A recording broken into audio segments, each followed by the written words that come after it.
Hai, Assalamualaikum. Selamat pagi, siang, sore, dan malam teman-teman. Kemarin saya sudah sempat bikin video sunmori dengan motor di belakang saya ini. Ada beberapa teman yang tanya, beli di mana, harga berapa. Makanya ya sudah, saya bikin saja video ini, sharing bagaimana beli Vespa pertama saya.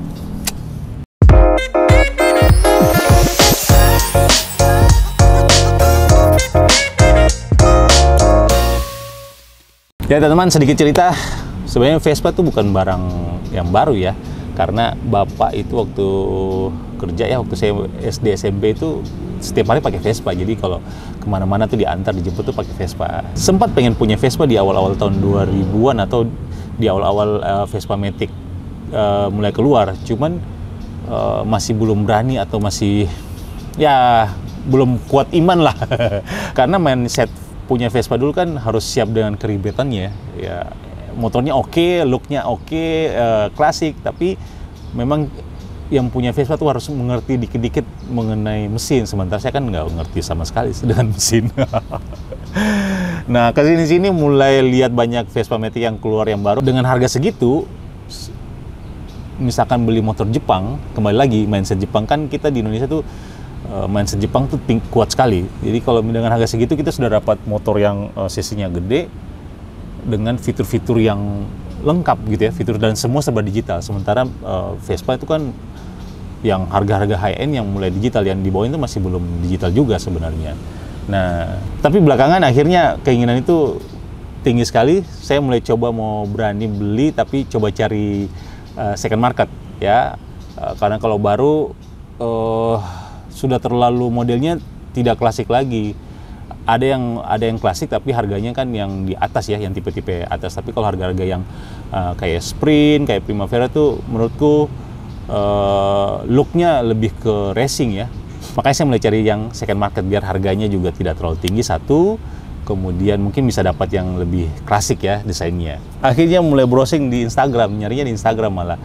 Terus nemu satu akun yang ketika saya cek mutualannya ada beberapa teman yang ikut akun itu. Nah, tips buat teman-teman kalau beli barang second marketnya, coba lihat akun misalkan dapat nih di Instagram, misalkan kita lihat di mutualannya dengan kita, followersnya dia dengan teman kita ada nggak. Kalau misalnya ada, saya coba nanya tuh ke teman-teman yang ada di situ, aman nggak transaksi di akun ini? Katanya sih aman, karena sudah ada beberapa temannya lagi yang transaksi di akun tersebut.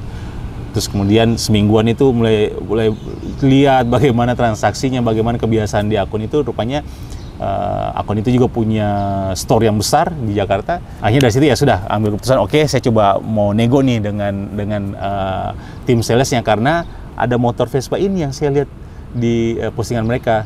Vespa ini adalah LX 150 tahun 2013. Jadi sudah 10 tahun yang lalu teman-teman motor, tapi looks-nya masih seperti motor baru ya. Nah, dari sisi motor nih sekarang saya bicara. Motor ini tahun 2013 150, kilometernya baru 9.800-an sekian lah waktu saya beli. 9.800 lah ya.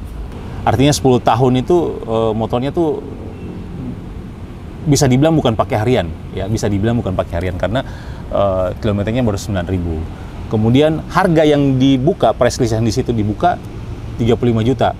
Kalau teman-teman lihat harganya 35 juta tahun 2013, itu ketinggian sekali, kemahalan lah. Nah, karena harga yang tinggi, saya mulai browsing nih, motor ini sebenarnya harganya berapa sih di pasaran tahun 2013. Setelah browsing ada beberapa saya dapat tuh harganya sekitar 18.800, kemudian 19 sekian. Tapi dengan kilometer sudah puluhan ribu, kemudian kondisinya tidak semulus ini kalau dari fotonya ya, dari fotonya. Kan saya juga waktu lihat ini dari fotonya. Nah, oke, artinya ada spare, kalau kita taruhlah, kita average-nya di 19 juta, kalau artinya dengan 35 juta kita masih ada range-nya ya, masih ada gap-nya itu sekitar, berapa tuh? Sekitar 16 juta. Spare-nya sekitar 16 juta. Dari 16 juta itu, saya mulai lihat nih, karena ini ada part-part yang memang dia ganti, sehingga harganya memang tinggi. Ya, part-part yang dia ganti ini saya mulai ngitung nih. Partnya saya coba cari harganya, ini cari harganya. Jadi harga upgrade dari part-part yang dia ganti itu di atas 17 juta totalnya. Ya, jadi sebenarnya value for money-nya itu masih tinggi ya, masih di atas harga 35 juta. Ditambah barang-barang originalnya juga kita dapat. Gitu. Jadi barang-barang originalnya kita dikasih juga sama Motobrads-nya. Nah, sudah 2 tips ya. Jadi yang pertama, cek dulu akunnya. Yang kedua, cek barangnya dari sisi harga ya. Jadi cek harga pasaran-pasarnya segala macam, part-part yang dia bilang dia sudah upgrade itu seperti apa harganya, kita ngitung. Oke, kalau saya sih masih masuk, jadi masih di atas 35 juta ya. Kalau tadi di atas, taruhlah kita ambil 17 paling rendah, yang sebenarnya di atas 17. Kalau di 17 artinya kita masih ada gap dari sisi harga menguntungkan di 1 juta. Setelah saya ngecek 2 tadi, kemudian saya mau ngecek unitnya. Nah, dari Motobrads sendiri, sebenarnya dia minta ada orang yang datang, atau orang saya atau orang teman atau siapa yang datang ke situ. Tapi kan Jakarta, men. Tinggal teman-teman tuh tinggal jauh-jauh, kita udah tahu yang dekat-dekat situ. Kemudian kalau perjalanannya juga kan ribet ya, buat misalkan kita mau minta tolong teman di sana. Ya sudahlah, saya percaya sama Motobrads. Saya minta mereka yang paling pertama adalah video dong, part-part apa saja yang mereka ganti.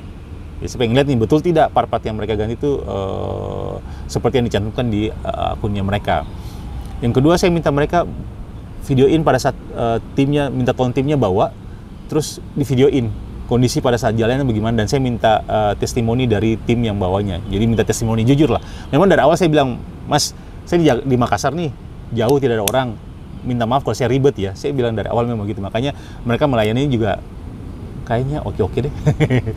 Layanannya oke lah untuk Motobrads, untuk pelayanannya tim salesnya. Mereka bawa, mereka videoin, mereka cerita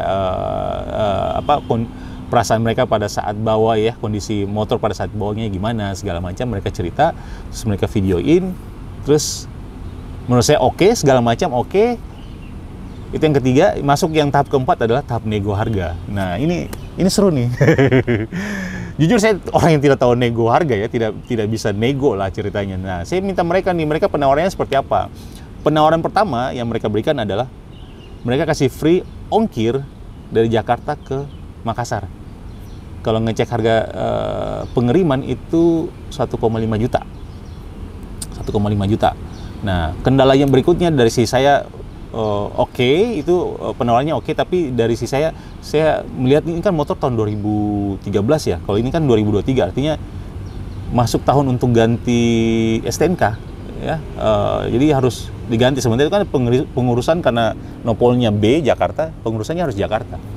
Nah, saya tanya mereka, minta tolong cek dong kalau misalkan cabut berkas Jakarta, terus nanti di sini jadi nopolnya jadi ganti DD, itu budgetnya berapa? Nah, mereka ngecek, mereka bilang sih kurang lebih 950.000 lah sebulan untuk pengurusannya. Nah, setelah tahu itu, jadi kalau teman-teman pengalaman untuk beli kendaraan di luar kota, kalau kita mau cabut berkas, kita harus bayar biaya pencabutan, kemudian harus bayar pajak juga di situ. Nanti di kota berikutnya kita harus bayar pengurusan lagi dan bayar pajak lagi. Jadi kan ada beberapa kali pembayaran nih. Memang pengurusannya double ya, harus di Samsat di sana, kemudian harus juga ngurus di Samsat kota tujuan. Nah, kemudian saya tanya ke mereka lagi. Nah, kalau sudah tahu begitu, penawarannya gimana nih Mas? Biar enak nih. Nah, saya cuma tanya begitu lagi. Dan mereka kasih penawaran kedua. Penawaran kedua adalah tetap free ongkir Jakarta Makassar, kemudian free biaya pencabutan berkas. Nah, gimana? Menarik kan? Dari sisi saya menarik sekali, karena mereka yang ngurusin cabutnya, mereka yang bayarin di sana, meskipun nanti saya bayar di sini, ya itu kewajiban saya lah. Nah, tapi terutama di pengurusannya, siapa yang mau ngurus di sana kan? Nah, itu betul-betul memudahkan buat saya. Akhirnya saya deal di situ. Jadi kalau teman-teman ngitung biaya ongkir ya, lewat kapal, kemudian biaya pencabutan berkas dan pengurusannya itu, jadi value-nya menurut saya masih oke banget ya, masih oke. Sekali lagi kalau dibandingkan dengan harga unit tahun itu memang tidak nyambung. Tapi kalau dengan tadi saya sudah bilang ada upgrade, kemudian free dan segala macamnya, pengurusannya mereka yang ngurus, menurut saya itu oke banget. Dan akhirnya adalah ini motor di Makassar. Kemarin kan sudah ada video ya yang saya pakai Sunmori. Itu tips dari saya untuk belanja online. Tidak semua juga akun seperti itu lancar-lancar ya. Tidak saya sarankan juga transaksi selancar itu juga. Memang kita harus, tadi kan ada 4 tahap kalau nggak salah ya. Cek dulu akunnya yang kita mau belanja. Kita cek juga unitnya dari sisi harga pasarannya seperti apa. kemudian kita cek upgrade-upgrade yang dia sampaikan di akunnya, apa betul apa tidak, harganya tuh bisa nyambung ke situ. Kemudian terakhir negonya, apakah nego itu menguntungkan buat kita atau tidak. Oke, sambil saya tutup, saya mau kasih lihat part-part yang diganti di upgrade yang tadi saya cerita. Ayo.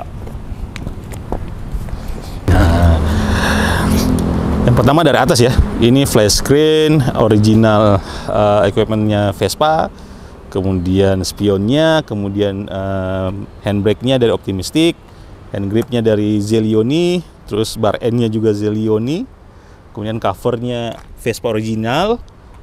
Apalagi? Ini sadelnya aftermarket-nya, kemudian rear rack-nya juga original Vespa, kemudian nah ini nih full systemnya ini nih, knalpotnya Polini Maxi, kemudian CVT-nya Malossi, ya. Kemudian ada juga dia upgrade nih. Ini AirTag-nya juga dari Zelioni. Kemudian ini chrome-nya Vespa. Itu mungkin yang part-part yang diganti. Nah, seperti saya bilang tadi, value-nya oke buat saya ngambil keputusan untuk eksekusi unit Vespa LX ini. Sekian dari saya. Nanti saya share lagi keseruan San Mori atau jalan-jalan touring dengan motor ini. Bye.